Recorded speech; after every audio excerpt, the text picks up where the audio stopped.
আমাদেরকে পোশাক দিয়েছে কিসের জন্য? লজ্জা স্তর ঢাকার জন্য। কিসের জন্য? আল্লাহ রাসূল বলতেছে যে তুমি পোশাক পরার পরও তুমি উলঙ্গ, কারণ তুমি এমন পোশাক পরেছো। ইসলামী পোশাক পরিধান করা এটি মূলত লজ্জা,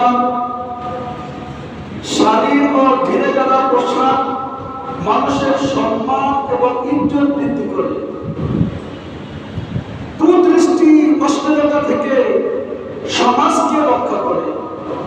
আল্লাহর হুকুম, নবী করিম সাল্লাল্লাহু আলাইহি ওয়াসাল্লামের সুন্নতের প্রতি আনুগত্য প্রমাণ করে, বিজাতীয় বা অশ্লীল সংস্কৃতি অনুসরণ থেকে দূর করে রাখে।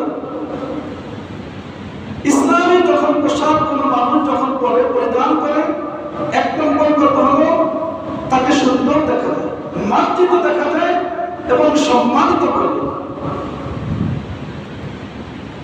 ইসলামী যে পোশাকগুলো মানুষ পরিধান করে, আমরা অনেকে ইসলামী পোশাক যখনই মানুষ পরে, কিছু কুচক্র, ইহুদি নাসারা, সন্ত্রাসবাদ, জঙ্গিবাদ, এরা আখ্যা দেয়, মৌলবাদ বলে। কিন্তু অথচ আল্লাহ এবং আল্লাহ রাসূল বলতেছে যে তোমরা ইসলামী পোশাকগুলো পরিধান করলে আমি আল্লাহ তোমাদের সম্মান ইজ্জত বৃদ্ধি করে দিব। সুবহানাল্লাহ।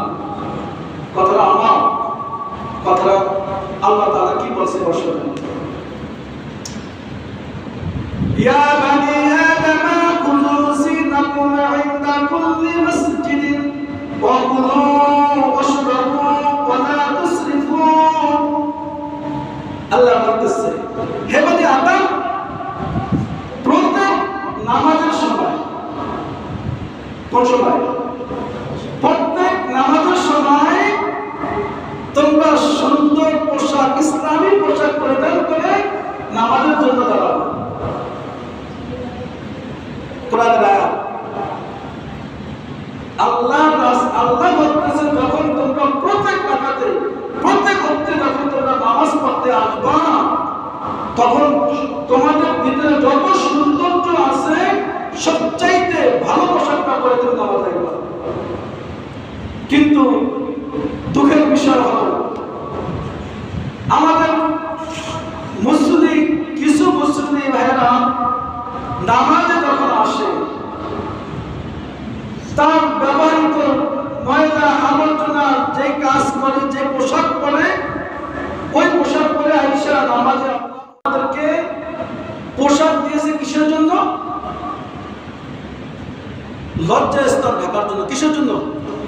আল্লাহ রাসূল বলতেছে যে তুমি পোশাক পরার পরও তুমি উলঙ্গ, কারণ তুমি এমন পোশাক পরেছো যেই পোশাকে তোমার অঙ্গ প্রত্যঙ্গগুলো ভেসে ওঠে।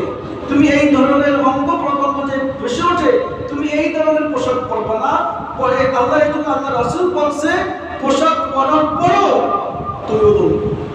দেখবেন অনেকে বোরকা পরে, কিন্তু সে বোরকা কিন্তু পর্দার জন্য পরে।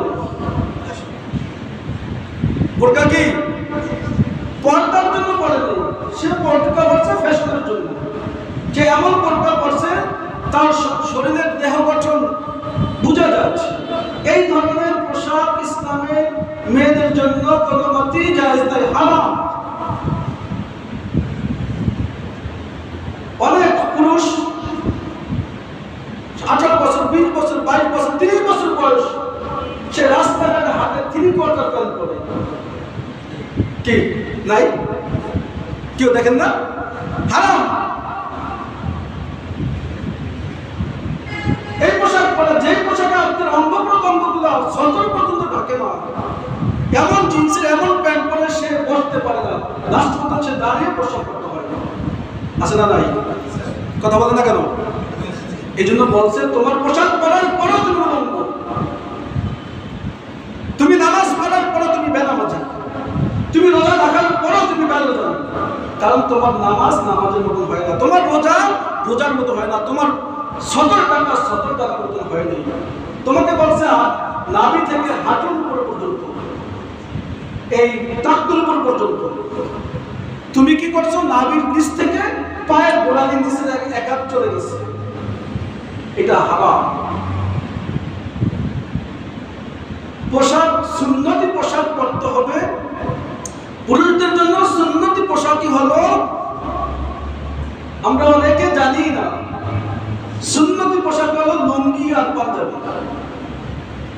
অনেকে লুঙ্গি মোটেও পরে না, প্যান্ট পরে আর থ্রি কোয়ার্টার পরে।